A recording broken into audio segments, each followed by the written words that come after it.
Welcome to China Forum and Guancha.cn and the Beijing Winter Olympics. Did you attend the opening last night? Yes, a very spectacular opening. I must say, I haven't seen such light effects like I saw. Very spectacular. Yeah, it was quite a show. So Prime Minister Khan, you're not an ordinary world leader. You entered politics as an outsider. And it's especially relevant today during the Olympics because you were an athlete.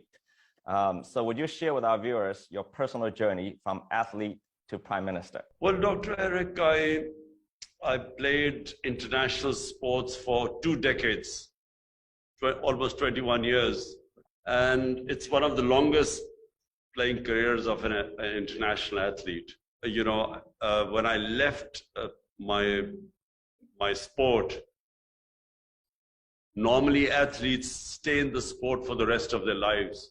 Because if you reach a certain status in sport, in other words, if you become a world class or someone who's performed very well during his sporting career, then the rest of your life you have the easy way to commentate on it, be in the media, do whatever, coach. So all these avenues are open for you.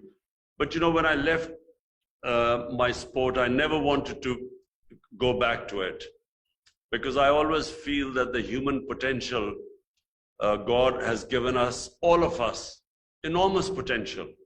But that potential only you can achieve if you keep challenging yourself.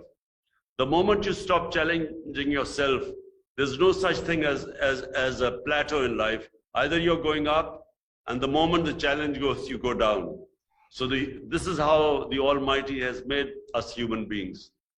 So I always wanted to leave the sport after I'd finished because it was an easy life and I didn't want to stay in that life.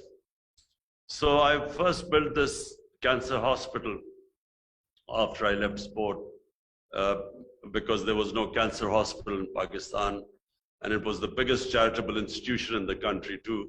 It still is, and I have built now a second cancer hospital from donations. And I'm in the process of building a third one. And I built 2 universities, and all of these are charitable. They are not commercial. They are basically for people who can't afford quality university education. Most people can't afford cancer treatment. So these are more or less 75% free in the hospital treatment, cancer, and 90% of the people in the universities get free education. So that was the way I was headed. And then I decided to go into politics because I realized that our country was being destroyed by crooked politicians. My belief is that countries are poor only because of corruption. And corruption is a symptom of not having rule of law. And by rule of law, I mean that a country that cannot bring the powerful crooks under the law, they become banana republics, they become poor countries. And that's why I came into politics. My manifesto was based on 2 principles. One was rule of law, and second was to make Pakistan a welfare state. That's why I came into politics 25 years ago. And I struggled for 22 years before I finally got into office. Yes, that's what an inspiring story. So, Prime Minister, my first serious question is about Afghanistan. Afghanistan is a neighbor of both Pakistan and China. How do you see the situation there evolve in the near future? What should be the role of China in helping stabilize the country, if any? And also, many in the United States have blamed Pakistan's support for the Taliban in America's failure in Afghanistan. What would be your take on that accusation? Well, firstly, the Americans did not study the history of Afghanistan. There is a saying that those who do not learn from history are condemned to repeat it again. So anyone who understood the history of Afghanistan would never have done what the Americans did. And I was the one who from day one kept saying that the Americans would militarily they will not succeed in Afghanistan. First of all, they were never clear on what they were trying to achieve in Afghanistan. Was it nation building? Was it democracy? Was it liberating the Afghan women? They had no clear aims. If anything, once Osama bin Laden was killed by the Americans, their mission should have been over, because theoretically they only came to fight Al-Qaeda. But Al-Qaeda was decimated in Afghanistan in the first 2 years. So what they were doing after that, none of the Americans themselves knew what they were doing there. So when you have no clear aims of why you've invaded a country, it was always going to be a failure. And secondly, they don't understand the Afghan character. The people of Afghanistan do not accept foreigners in their country ruling them. They do not accept control from outside. They are one of the most independent-minded people. So anyone who thinks who can control the people of Afghanistan or occupy them, they haven't read their history. So I used to keep saying throughout 20 years that there was not going to be a military solution, because I know the history of Afghanistan. My ancestors came to India from Afghanistan. So, and I read the history. So unfortunately, no one understood, because the generals believed in their firepower and they thought, you know, they were invincible. But if a people do not want to be ruled, you cannot rule them. If a people do not accept a foreign invader, he will always find it difficult to control them for long.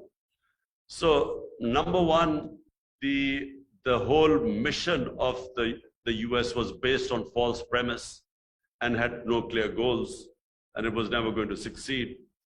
Now what has happened is that after 40 years, actually there is no conflict in Afghanistan anymore. There is no civil war going on.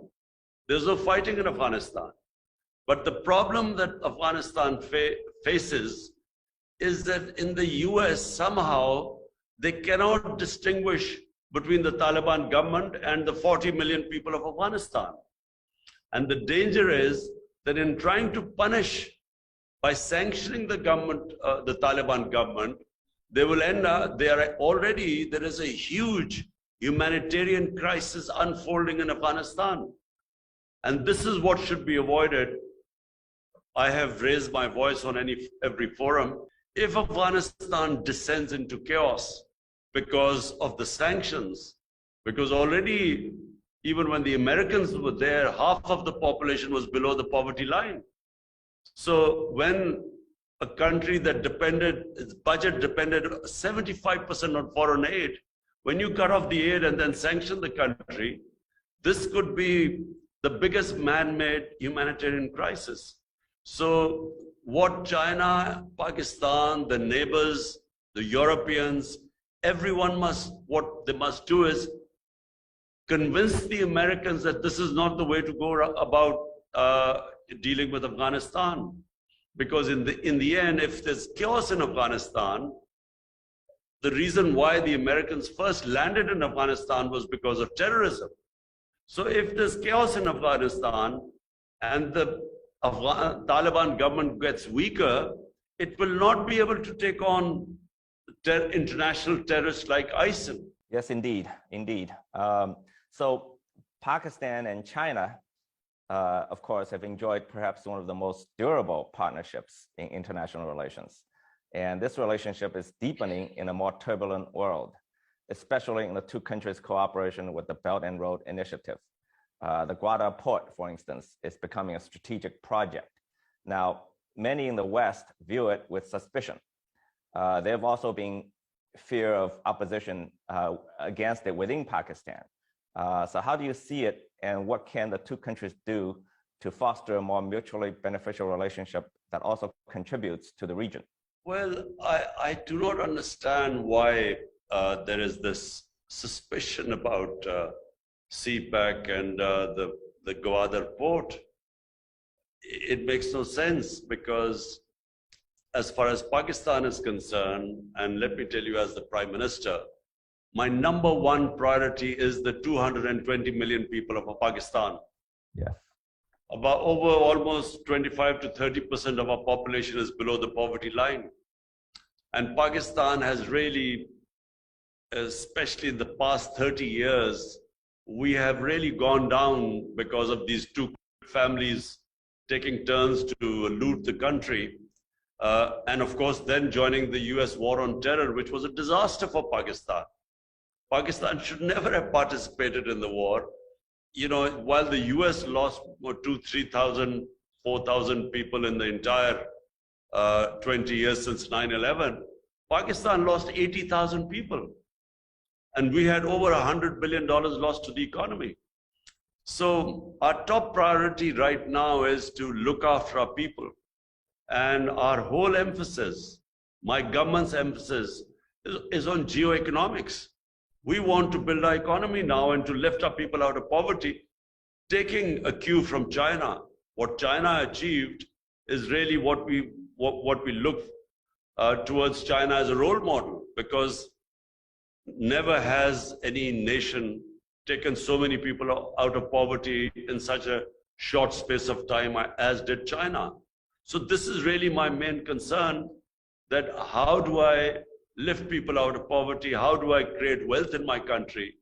And we see CPEC and Gwadar as a great opportunity for our geoeconomics.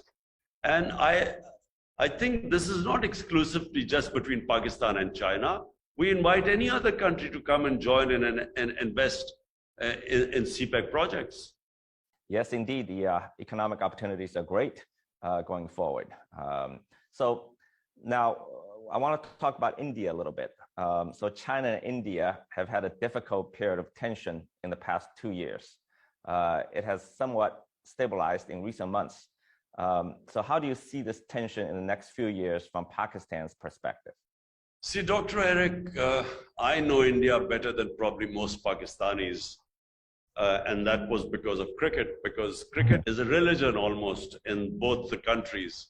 It is the most, people are fanatical about watching cricket. So being a cricketer, I used to play there a lot, and I got a lot of love and respect in India. And I probably know India and Indians better than most Pakistanis. When my government came into power, my first priority was to normalize our relationship with India. And we have only one issue with India, and that is the Kashmir, where India is denying the people of Kashmir the right of self-determination, which was guaranteed by United Nations Security Council resolutions. And unfortunately, India has been denying them that right. And it's a disputed territory between Pakistan and India, acknowledged by the UN. But unfortunately, and I say very unfortunately, because I think it already is, and in future it will hurt the people of India much more than, say, even Pakistan or China. So what is happening in India is this government which only thinks that India belongs to Hindus. And in doing so, it is basically marginalizing something like 600-700 million human beings who are now considered second-class citizens, including the 200 million Muslims in India. So it is a terrible situation for India. And I must say, as someone who knows India, I think it's a great tragedy that has happened to India. And that's why India is having problems from within, and it is having problems with its neighbors. We just hope that better sense prevails there, because as things are going, I think India is going to damage itself much more than anyone else. Oh, this certainly sounds concerning. So, Prime Minister, how do you see Pakistan's relationship with the United States in the next several years? With its failures in both Iraq and Afghanistan and many internal problems, the US seems to have lost much of the hegemonic power it acquired at the end of the Cold War. Are we moving towards a more multipolar world order? And how do you see the rivalry between China and the US in this new global situation? And where would you place Pakistan in this new situation? Dr. Eric, look, anyone who's a student of history like I'm sure you are, I certainly am. There is no such thing as, any one nation staying on top forever. It just doesn't happen. All nations go through the same, they go through a period of real self-belief and hard work, and they're motivated, and they just forge ahead of other nations. But there always comes a time when that nation relaxes, it loses that motivation, and then some other nation comes up. This is a human history. The last thing the world wants is another Cold War. And I say this with a lot of fear. The sad trend, unfortunate trend of this rivalry between the US and China. If this could easily turn into healthy competition, and in that the whole world gains from it. But if it goes into a Cold War type situation, like we witnessed, after the Second World War between the Soviets and the US, I think the world does not want another Cold War. And for Pakistan, again, I repeat, my concentration is only on one thing: how to look after the 220 million Pakistanis. Half of them are not in a good place, who are hovering on the above poverty line, and half of them below. I mean, the bottom 50% is hovering on the poverty line. So my main concentration is how do we look after our people? How do we provide them their basic necessities? How do we bring rule of law in my country? And the last thing we want is any sort of conflict. So Pakistan, and to answer your question, I see Pakistan's role as maybe one day replicating the role Pakistan played in 1970 when it brought China and the United States together, when Dr. Kissinger made his famous visit to China. I see our role again, us playing that similar role, rather than getting caught up in these rival blocs. I think the world will suffer because of this, if it happens. Yes, indeed. I think China certainly is not looking for a new Cold War. I have a sensitive question for you, Prime Minister. The United States and Europe have accused China of genocide against the Uyghurs in Xinjiang. Now, as the leader of a major Muslim country and a country that shares a border with China and geographically close to Xinjiang, what do you see from your perspective? Dr. Eric, we especially asked our ambassador in China, Moin al-Haq, to go and have a look in Xinjiang and find out what is actually going on. And the report he gave to us was completely different to what is coming out on the Western media. According to him, there is more development taking place. The emphasis on development in Xinjiang is unprecedented. He did mention that there were terrorist attacks by ETIM, and therefore, because of that, there is a certain security issue.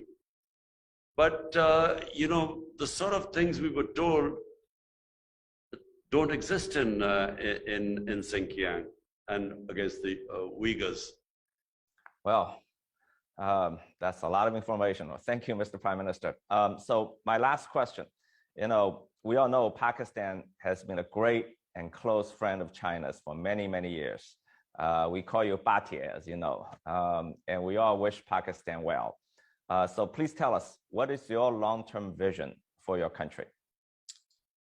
Dr. Eric, let me say first of all that, United States has been also a good friend of Pakistan.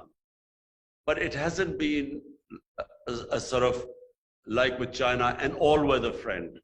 There have been times when the US has been very friendly, but then, when they think Pakistan is not of use to them, then we get abandoned, and then they again sort of become friendly. For instance, Pakistan became a frontline state against the Soviets in Afghanistan, so Pakistan became a friend of US, and sort of they even helped us and they were good to us. But the moment the Soviets left, they slapped sanctions on Pakistan. But then 10 years later, when again 9/11 happened, they again became very good to us. But then when they could not win in Afghanistan, then we were blamed for this debacle, what took place in Afghanistan. So with US, it's not really been what it has been with China, an all-weather friend. China, for 70 years, our relationship, it has been consistent. Pakistan has at every possible forum stood with China. And China, whenever Pakistan has needed China, China has stood with us. And so it's gone deep into our public. It's a peoples to people thing now. It doesn't matter whether Imran Khan is in power or someone else is in power. Whoever comes to power in Pakistan will always have a very close friendship with China because it's a people to people friendship. Yes, of course. I think we feel the same here. Thank you, Mr. Prime Minister, for your time. It's been a great honor.